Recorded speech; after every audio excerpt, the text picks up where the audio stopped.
தண்ணி நிக்கிறது. இப்ப இந்த திராவிட மாடல் ஆட்சி உங்களுக்கு வேணுமா? சத்தமா கேட்கல. இந்த ஆட்சி திராவிட மாடல் ஆட்சி வேணுமா? ரெட்டல.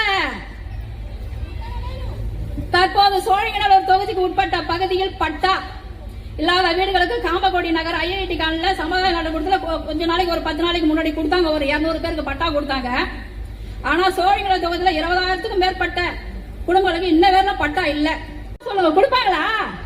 இந்த திராவிட மாடல் ஆட்சி வேணுமா உங்களுக்கு? அப்போ நீங்க முடிவெடுக்கணும். தமிழ்நாட்டிலேயே பெரிய தொகுதி சோழிங்கநல்லூர் தொகுதி தான். இந்த தொகுதியில 20 வார்டு 7 ஊராட்சி 700 பூத்துக்குள்ள இந்த தொகுதியில எஸ்ஐஆருக்கு முன்னாடி 7 லட்சம் வாக்காளர் பெருமக்கள் இருந்தாங்க.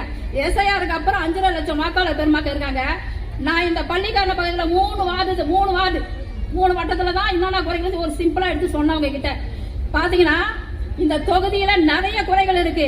என்னால கூற முடியல. ஏன்னா நேரத்தை கருதி எங்க தலைவர்கள் பேச இருப்பதனால உங்கள்கிட்ட இருந்து அன்போடு விடைபெறுகிறேன். நன்றி, வணக்கம். அந்த வாய்ப்பை நீங்கள் கொடுப்பீர்கள் என்ற நம்பிக்கையும் எனக்கு இருக்கிறது.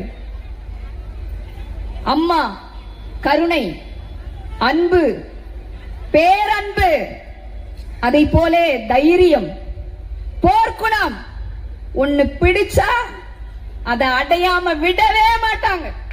இன்னைக்கு தேர்தல்ல பாக்குற ஒரு தேர்தல் அம்மா சொன்னாங்க, கண்ணு கெட்டிய தூரம் வரை எதிரி இல்லை நாங்க சொல்லி அடிச்சாங்க. 10 வருஷம் அவங்கள ஒண்ணுமே பண்ண முடியல.